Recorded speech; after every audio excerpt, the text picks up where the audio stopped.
నాకు అందరికి వృత్తి ఉంది, నా ఓన్ వృత్తి ఉంది, నాకు పేషెన్స్ ఉంది, నేను పేషెంట్ చూస్తున్నాను, నన్ను నమ్మి వేల మంది పేషెంట్ వస్తారు. అంటే మీరు రాసేవాళ్ళు రాయొచ్చు, నేను తప్పని చెప్పలేదు. అక్కడక్కడ వెళ్ళొచ్చు, చంద్రగిరిలో వెళ్తుంది, నగిరిలో వెళ్తుంది, అన్ని చోట్ల వెళ్తుంది. దాని గురించి ఎక్కడ ఏమి మీరు ఒక చిన్న మాట కూడా రాయరు. గంగాధర్ నెల్లూరులో ఒక చిన్న ట్రిప్పర్ పోయిందంటే దాన్ని ఇమీడియట్గా ఫోటో తీసుకునేది ఎమ్మెల్యే మట్టిని తరలించి చేస్తున్నారు. ప్రకృతి సంపద చెన్నైకి వెళ్ళిపోతా ఉంది, కోట్లు దోచేస్తా ఉన్నారు. ఏంటంటే మట్టి తీసుకుపోతే నాకేమొస్తుంది? అది ఎవడన్నా చెవుడు భూమికి పక్కన తోలుకొని రెడీ చేసుకుంటాడు, దాన్ని వాళ్ళు చేసుకుంటాడు. ఎమ్మెల్యే ఏమన్నా భూతద్దం పెట్టుకుని సీసీటీ కెమెరా పెట్టుకుని ప్రతి లారీకి మీకు ట్యాగ్ పెట్టుకొని జీపీఆర్ఎస్ పెట్టుకుని ఫాలో చేస్తారంటే అంటే అధికారుల మీద మానిటరింగ్ లేదు. అధికారులు మీరు బాగుంటే ఎందుకు మనకి అధికారులు అందరూ ప్రాపర్గానే పని చేస్తున్నారు.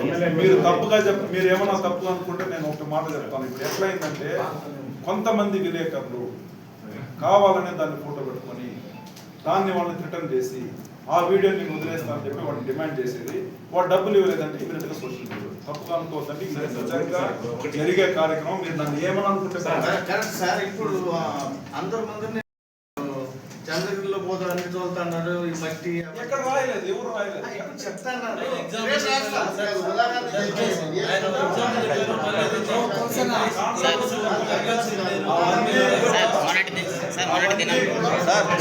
సార్ ఒక నిమిషం సార్, మీరు సార్ జర్నలిస్టుల పైన సార్ ఒక నిమిషం సార్ సార్ సార్ ఒక నిమిషం సార్ సార్ మీరు అశోక్ ఒక నిమిషం సార్, మీరు జర్నలిస్టుల పైన పెద్ద అవాండం వేశారు, థ్యాంక్ యూ. బట్ ఒకటైతే చెప్తాం సార్, మీరు ఎమ్మెల్యే గెలిచారు, కోట్లు పెట్టారు, కష్టపడ్డారు, గెలిచారు. మీరు ప్రజాప్రతినిధి, మీకు జీతం ఇస్తారు పనిచేసేదానికి. ఒక్కరు కూడా ఒక్క రూపాయి తీసుకోకుండా పనిచేసేవాళ్ళు మేమందరం కూడా.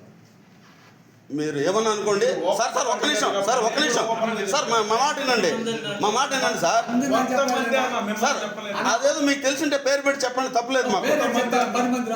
సార్ ఇది తప్పు చెప్పాడు 10 మంది